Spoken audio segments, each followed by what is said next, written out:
आज फिर 10 बज गए। मेज साफ करते करते मेरी नजर घड़ी पर पड़ी। इतने में दरवाजे की घंटी बजी। कौन आया होगा इस समय? अब तो फ्रिज में सब्जी भी नहीं है।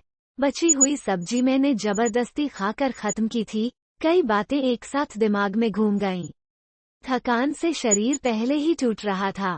जल्दी सोने की कोशिश करते करते भी 10 बज गए थे। धड़कते दिल से दरवाजा खोला। सामने दोनों हाथों में बड़े बड़े बैग लिए चेतना खड़ी थी।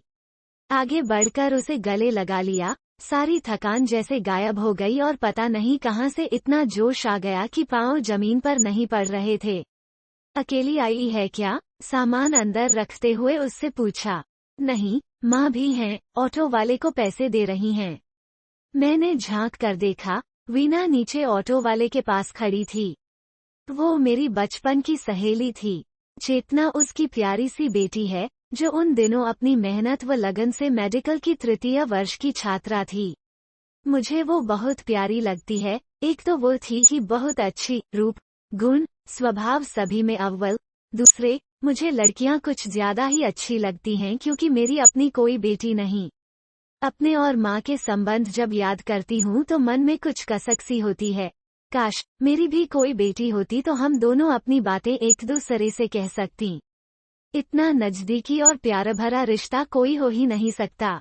माँ ने देर लगा दी। मैं देखती हूँ, कहती हुई चेतना दरवाजे की ओर बढ़ी। रुक जा, मैं भी आई, कहती हुई मैं चेतना के साथ सीढ़ियाँ उतरने लगी। नीचे उतरते ही ऑटो वाले की तेज आवाज सुनाई देने लगी।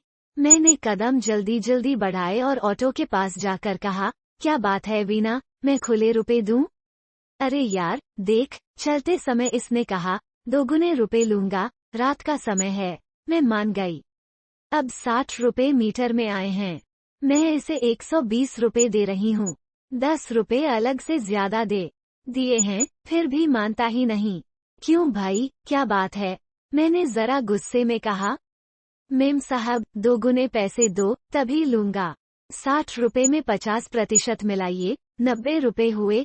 अब इसका 2 गुना, यानी कुल 180 रुपए हुए, लेकिन ये 120 रुपए दे रही हैं। भैया, 2 गुने की बात हुई थी, इतने क्यों दूं? 2 गुना ही तो मांग रहा हूँ। यह कैसा 2 गुना है? इतना ही बनता है। ऑटो वाले की आवाज तेज होती जा रही थी। कुछ लोग एकत्र हो गए।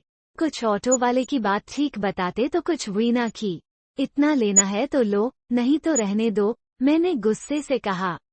इतना कैसे ले लूं, यह भी कोई हिसाब हुआ? मैंने मन ही मन हिसाब लगाया कि कहीं मैं गलत तो नहीं, क्योंकि मेरा गणित जरा ऐसा ही है। फिर हिम्मत करके कहा, और क्या हिसाब हुआ?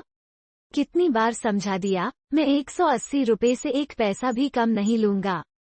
लेना है तो 130 रुपए लो, वरना पुलिस के हवाले कर दूंगी, मैंने तनिक ऊंचे स्वर में कहा।